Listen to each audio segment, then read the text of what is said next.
तर hello guys, welcome to my new blog. तर मित्रांनो, तर आज आपल्याला लय काम आहेत वावरातले. तर आज तुम्हाला सगळे कामं दाखवता. पहिले आपल्याला फवारा मारायचा आहे कांद्याला, तर काय प्रॉब्लेम नाही.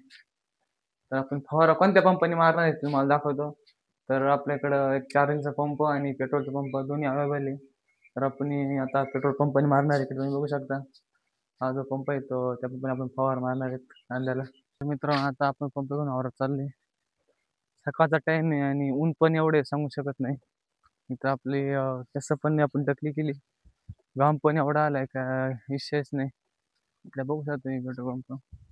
तर हा पंप पेट्रोल पेट्रोल पंप नाव असं घेतो, पेट्रोलवरती चालतो. हे तुम्हाला पण माहित असेल. आणि या इतका जड असतो ना, विषयच नाही, सांगू शकत नाही किती जड राहते. तर आपल्याला कांद्याला फवारा मारायचा आहे. तर इकडे बघू सुद्धा, इकडे आपले कांदे आणि अजून पण कांदे, खाली कांदे, भरपूर कांदे आपल्याकडं. पण आता कांद्याला भावच नाही. काय आहे, तो विषय वेगळाच आहे. काय प्रॉब्लेम नाही, आपलं काम आहे करायचं. इकडे बघू शकता, हे आपले कांदे. आता याला आपल्याला फवारा मारायचा आहे. धुक्या पडल्यामुळं ते कांदे असे वाकडी होत चालले. तिथं फवारा मारावाच लागणार आहे. तुम्ही इकडे बघू शकता. मग कांदे दाखवतो मी, कसे कांदे झाले कांदे. इकडे बघा, हे असे कांदे झाले बघा. हे बघा तुम्ही, हे बघा, हे अशा प्रकारे कांदे झाले. तर शेतकऱ्याचं दुःख शेतकरी समजू शकतो. नवीन असाल तर मित्रांनो सबस्क्राईब करा आणि बेल आयकॉन दाबायचं पण विसरू नका. आपल्याला भरपूर काम आहे. पहिला पंप ठेवतो इथं. तर आता आपल्याला इथं ड्रम भरून ठेवायचा आहे पाण्याचा, जेणेकरून आपल्याला फवारा मारा म्हणजे लांबून पाणी आणायला लागणार नाही. तर आपण आता ड्रम आणायला चाललोय. तर मित्रांनो, आता मी ड्रम आणायला चाललो होतो. हे बघू शकता तुम्ही, ही पंजे कशाची, हे बघा. हो शेट, मला असं वाटतं वाघाची पंजे. हे बघा, हे बघा. तुम्ही बघितलं असेल ते वाघाचे पंजे का कुत्र्याचे पंजे, ते पण सांगू शकत नाही, कारण की दोघांचे पंजे सारखं दिसत आहे. तर तुम्हाला कशावरती डाऊट आहे तुम्ही कमेंट करून सांगा, वाघाचे का कुत्र्याचे, काय प्रॉब्लेम नाही. तिकडे बघू शकता आपलं कांद्याचं रोप आहे आणि इकडं आपले कांदे. म्हणजे इथून तर तिकडं आपलं एक झाड दिसतं ना ते मोठं, तिथपर्यंत आपले कांदे आहेत. आणि ते कांदे काढायला पण आलेत. तर आपले एवढ्या 4-5 दिवसामध्ये आपण मार्केटला येणार कांदे. हे बघा, पूर्ण सुकलेत, बघू शकता. आणि कांदा पण एवढा चांगला पोहोचलेला नाही, काही प्रॉब्लेम नाही. तर आता आपण ड्रम आणायला चाललोय, ड्रम आणून घेऊ. बाकीचं पुढे बघू काय असेल ते. बघा कांदे, बघा कांदे, बघा.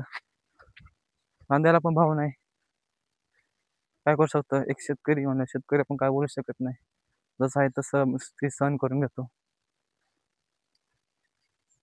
तर मित्रांनो, आता आपल्याला टोपी भेटली, मग आता उन्हाचं काय टेन्शन नाही. तिकडे आपण ड्रम वगैरे आणून ठेवले. जसं की तुम्हाला बोललो होतो, आता आपल्याला मका पेरायची, खत पण पांगवायचं आहे. तर इकडे आपल्या खताच्या वण्या कोंबड खताच्या, आणि इकडं पप्पांनी ते मम्मी ते पांगवायला पण बी लागले.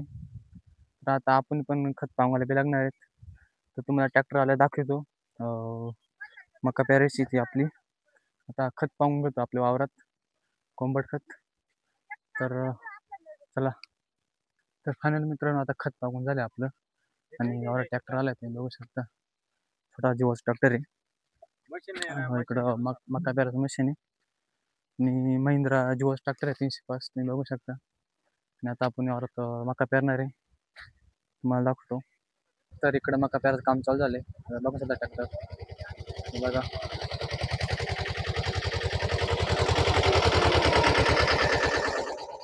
मका पेरायचं काम चालू झाले. तर आता आपण घरी चाललोय, काडीची पिठं आणायची. तिथे बांधाला वगैरे गावात आहे ना, ते गावात आपल्याला जाळायचं, पेटून टाकायचंय.